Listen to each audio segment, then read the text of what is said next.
Hi all, welcome back to my YouTube channel. ಎಲ್ಲರೂ ಹೇಗಿದ್ದೀರಾ? ಚೆನ್ನಾಗಿದ್ದೀರಾ ಅಂತ ಭಾವಿಸ್ತಾ ನಾನಿವತ್ತು ತುಂಬ ದಿನ ಆದಮೇಲೆ ವ್ಲಾಗ್ ಸ್ಟಾರ್ಟ್ ಮಾಡ್ತಿದ್ದೆ. ನಿಯರ್ಲಿ 10 ಡೇಸ್ ಆಯಿತು ನಾನು ವ್ಲಾಗ್ ಅಪ್ಲೋಡ್ ಮಾಡಿ. ಸ್ವಲ್ಪ ಎಲ್ಲ ಹುಷಾರಿರಲಿಲ್ಲ, ಅದಕ್ಕೋಸ್ಕರ ವೀಡಿಯೋಸ್ ಮಾಡೋಕ್ಕಾಗಿರಲಿಲ್ಲ. ಸೊ ಹಾಗೆ ಇವಾಗ ವ್ಲಾಗ್ ಸ್ಟಾರ್ಟ್ ಮಾಡೋಣ ಅಂತ ಮಾಡ್ತಾಯಿದ್ದೀನಿ. ಈಗ ಈವ್ನಿಂಗ್ ಆಗ್ತಾ ಬಂತು. ನಾಳೆಯಿಂದ ಹಾಗೆ ವೈಶಿಕಿಗೆ ಸ್ಕೂಲ್ ಸ್ಟಾರ್ಟ್ ಆಗುತ್ತೆ. ನನ್ನ ರೊಟೀನ್ ಕೂಡ ಸ್ಟಾರ್ಟ್ ಆಗುತ್ತೆ ಈಗ. ಅದಕ್ಕೆ ನಾಳೆ ಶುಕ್ರವಾರ ಇರೋದ್ರಿಂದ ಇವತ್ತೇ ದೇವ್ರ ಸಾಮಾನೆಲ್ಲ ಕ್ಲೀನ್ ಮಾಡ್ಕೊಳ್ಳೋಣ ಅಂತ ಹೇಳ್ಬಿಟ್ಟು ಮಾಡ್ಕೊಡ್ತಾ ಇದ್ದೆ. ಹಾಗೆ ನಿಮ್ಮ ಜೊತೆ ಒಂದು ಟಿಪ್ ಶೇರ್ ಮಾಡ್ಕೊಳ್ಳೋಣ ಅಂತ ಹೇಳ್ಬಿಟ್ಟು ವಿಡಿಯೋ ಮಾಡ್ತಿದ್ದೀನಿ. ಸೊ ನಾನು ಯಾವ ಥರ ದೇವ್ರ ಸಾಮಾನನ್ನ ಕ್ಲೀನ್ ಮಾಡ್ಕೊತೀನಿ ಅನ್ನೋದು ತೋರಿಸ್ಕೊಡ್ತೀನಿ ನಿಮಗೆ.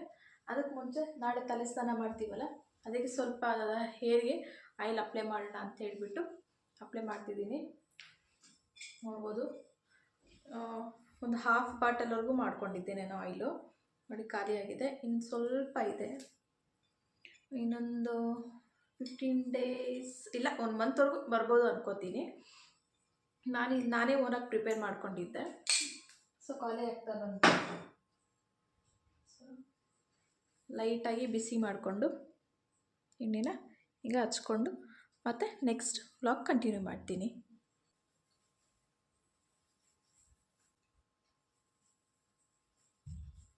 ಸೊ ಈಗ ಆಯಿಲೆಲ್ಲ ಹಾಕ್ಕೊಂಡು ನಾಟನ್ನು ಹಾಕ್ಕೊಂಡಿದ್ದೀನಿ. ಸೊ ಈಗ ದೇವ್ರ ಮನೆ ಕ್ಲೀನ್ ಮಾಡ್ಕೊಂಡಿರ್ತೀನಿ. ಪಾತ್ರೆ ಎಲ್ಲ ಹೇಗಾಗಿದೆ ಅಂತ, ಕಪ್ಪಾಗಿದೆ ಅಲ್ವಾ ನೋಡಿ. ಚೆಂಬು ಕೂಡ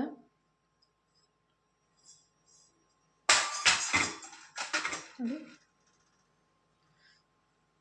ಸೊ ಇದನ್ನು ಈಸಿಯಾಗಿ ನಾವು ಯಾವ ಥರ ಕ್ಲೀನ್ ಮಾಡೋದು ಅಂತ ನೋಡೋಣ. ಇಲ್ಲಿ ನಾನು ನಿಂಬೆ ರಸ ತಗೊಂಡಿದ್ದೀನಿ. ಒಂದು ದೊಡ್ಡದು ನಿಂಬೆಹಣ್ಣು ರಸ ತಗೊಂಡಿದ್ದೀನಿ. 1 ಸ್ಪೂನ್ ಉಪ್ಪು, 1 ಸ್ಪೂನ್ ತಗೋತೀನಿ ಅರಿಶಿಣದ ಪುಡಿ. ಮತ್ತು ಇಲ್ಲಿ ಲೈಮ್ ಸಾಲ್ಟ್ ಅಂತ ನಿಮಗೆಲ್ಲ ಪ್ರಾವಿಷನ್ ಶಾಪ್ಸಲ್ಲೂ ಸಿಗುತ್ತೆ ನೋಡಿ. ನನಗೆ ಈ ಪ್ಯಾಕೆಟ್ ತಗೊಂಡಿದ್ದೆ, ಕಂಪ್ಲೀಟ್ ಆಗ್ತಾ ಬಂದಿದೆ. ನಿಮಗೆ ಈ ಲೈಮ್ ಸಾಲ್ಟ್ ಇಲ್ಲ ಅಂದರೆ ನಿಂಬೆಹಣ್ಣೆ ಇನ್ನೂ ಒಂದು ನಿಂಬೆಹಣ್ಣು ಎಕ್ಸ್ಟ್ರಾ ಹಾಕ್ಕೋಬೋದು. ಇದು ಫುಲ್ ಹಾಕ್ಕೊಂಡ್ಬಿಡ್ತೀನಿ ನಾನು. 1 ಟೇಬಲ್ ಸ್ಪೂನ್ ಆಗುತ್ತೆ. ಕಡಲೆ ಹಿಟ್ಟು 1 ಸ್ಪೂನ್ ತಗೊಂಡಿದ್ದೀನಿ. ಕಡಲೆ ಹಿಟ್ಟು ಇದು ಬೈಂಡಿಂಗ್ ಅಷ್ಟೇ. ಕಡಲೆ ಹಿಟ್ಟು ಬದಲು ನೀವು ಗೋಧಿ ಹಿಟ್ಟು ಇಲ್ಲ ಅಕ್ಕಿ ಹಿಟ್ಟು ಕೂಡ ಬಳಸ್ಬೋದು. ನಾನಿಲ್ಲಿ ಕಡಲೆ ಹಿಟ್ಟು ತಗೋತಾ ಇದ್ದೀನಿ ನೋಡಿ. ಇದನ್ನು ಈಗ ಮಿಕ್ಸ್ ಮಾಡ್ಕೊತೀನಿ.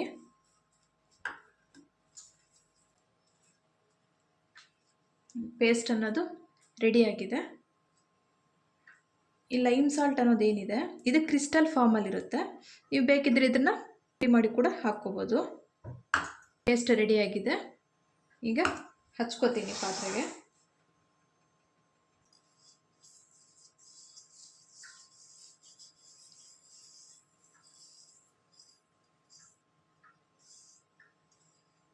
ಡಿಫ್ರೆನ್ಸ್ ಅನ್ನೋದು ಇಲ್ಲೇ ಗೊತ್ತಾಗುತ್ತೆ.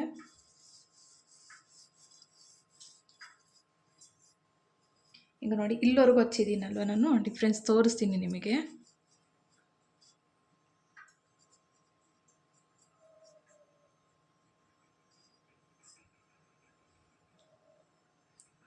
ನೋಡಿ, ಇಲ್ಲಿ ಹಚ್ಚಿಲ್ಲ ನಾನು, ಇಲ್ಲಿವರೆಗೂ ಮಾತ್ರ ಹಚ್ಚಿದ್ದೀನಿ. ಓಕೆನಾ?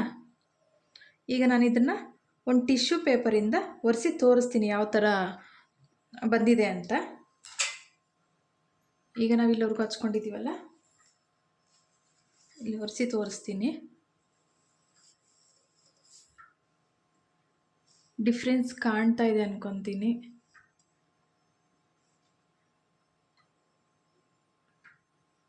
ನೋಡಿ, ಇಲ್ಲ ಈ ಲೈನ್ವರೆಗೂ ಇಲ್ಲಿ ಬ್ಲ್ಯಾಕ್ ಇದೆ, ಇಲ್ಲಿ ನಮಗೆ ಕ್ಲೀನ್ ಆಗಿದೆ ಪಾತ್ರೆ ಅನ್ನೋದು. ಕಾಣ್ತಾ ಇದೆಯಾ?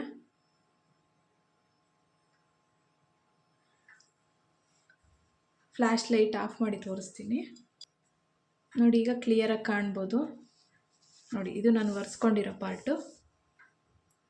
ಇಲ್ಲಿ ಬ್ಲ್ಯಾಕ್ ಇದೆ ಅಲ್ವಾ, ನೋಡಿ ಇಲ್ಲಿ ನಾನು ಕ್ಲೀನ್ ಮಾಡ್ಕೊಂಡಿರೋದು.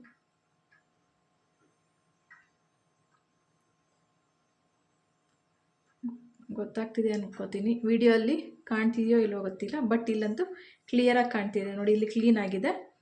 ಈ ಲೈನಿಂದ ಆ ಕಡೆಗೆ ಬ್ಲ್ಯಾಕ್ ಇದೆ. ಸೊ ಟಿಶ್ಯೂಲ್ಲಿ ಒರೆಸ್ಕೋಬೇಕು ಅಂತ ಏನಿಲ್ಲ, ಜಸ್ಟ್ ನಿಮಗೆ ತೋರ್ಸೋಕ್ಕೆ ನಾನು ತೋರಿಸ್ತಿರೋದು. ನೋಡಿ ಇಲ್ಲೂ ನೋಡಿ, ಇಲ್ಲಿ ಸೆಂಟ್ರಲ್ ಬ್ಲ್ಯಾಕ್ ಇದೆ, ಇಲ್ಲಿ ಮತ್ತು ಇಲ್ಲಿ ವೈಟ್ ಇದೆ. ಕಾಣ್ತಿದೆಯಾ ಅಂತ ಅನ್ಕೊತೀನಿ. ತುಂಬಾ ಯೂಸ್ಫುಲ್ ಆಗುತ್ತೆ ಈ ಟಿಪ್ ಅಂತೂ. ನೋಡಿ ಇಲ್ಲಿ ಕ್ಲಿಯರಾಗಿ ಕಾಣುತ್ತೆ. ಸೊ ಈ ಪೇಸ್ಟ್ ಈಗ ಎಲ್ಲ ಕಡೆನೂ ಎಲ್ಲ ಪಾತ್ರೆಗೂ ಹಚ್ಚಿ ಬಿಡ್ತೀನಿ, ಅಷ್ಟೊತ್ತಿಗೆ ಅದು ನೆನೆಯುತ್ತೆ.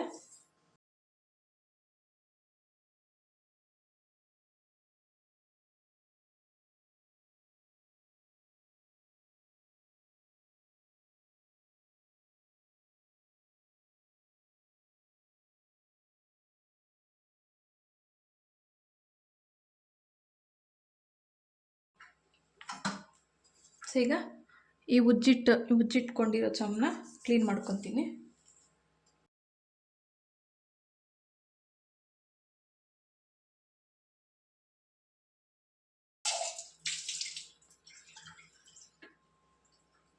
ನೋಡ್ಬೋದು ಚಂಬಿಲಿ ಎಷ್ಟು ಕ್ಲೀನ್ ಆಗಿದೆ ಅಂತ. ಸೊ ಎಲ್ಲನೂ ಹಾಗೆ ತೊಳ್ಕೊತೀನಿ ಮೊದಲು.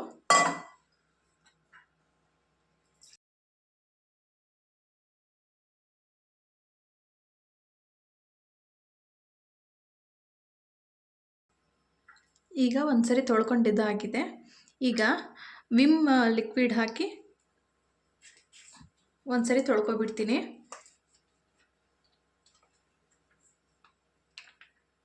ಸೊ ಈ ಪ್ರೋಸೆಸ್ ಬಂದು ನಮಗೇನಾದರೂ ಜಿಡ್ಡಿನಾಂಶ ಇರುತ್ತಲ್ವ ದೀಪದಲ್ಲಿ, ಆ ಜಿಡ್ಡಿನಾಂಶ ಹೋಗುತ್ತೆ. ಹಾಗೆಯೇ ಕಪ್ಪಾಗಲ್ಲ ಪಾತ್ರೆ. ಈಗಲೇ ಇಷ್ಟೇ ತೊಳೆದು ಬಿಟ್ಟರೆ ಕಪ್ಪಾಗುತ್ತೆ ಪಾತ್ರೆ. ಅದಕ್ಕೆ ಕಪ್ಪಾಗಬಾರ್ದು ಅಂತ ವಿಮ್ ಜೆಲ್ ಹಾಕ್ಬಿಟ್ಟು ತೊಳ್ಕೊತೀನಿ.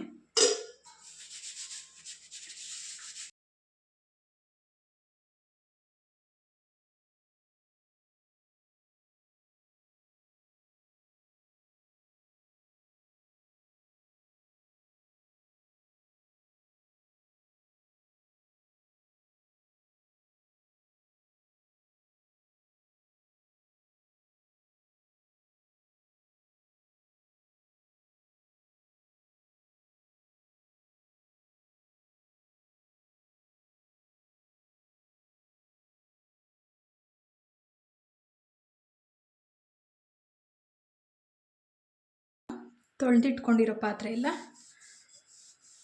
ಒಂದು ಬಟ್ಟೆ ಮುಖಾಂತರ ಒರೆಸ್ಕೊಂಡ್ಬಿಡ್ತೀನಿ.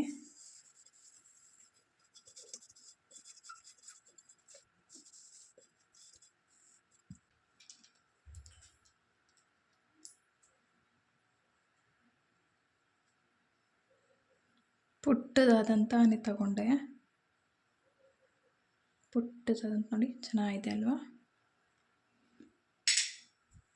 ಸೊ ನೋಡಿದ್ರಲ್ಲ, ಸಿಂಪಲ್ಲಾಗಿ ಯಾವುದೇ ಥರ ಕೆಮಿಕಲ್ನ ಬಳಸದೆ ತುಂಬ ಈಸಿಯಾಗಿ ಮನೇಲಿರುವಂಥ ಪ್ರಾಡಕ್ಟ್ಸ್ನ ಯೂಸ್ ಮಾಡಿಕೊಂಡು ಯಾವ ರೀತಿ ಕ್ಲೀನ್ ಮಾಡ್ಬೋದು ಅಂತ.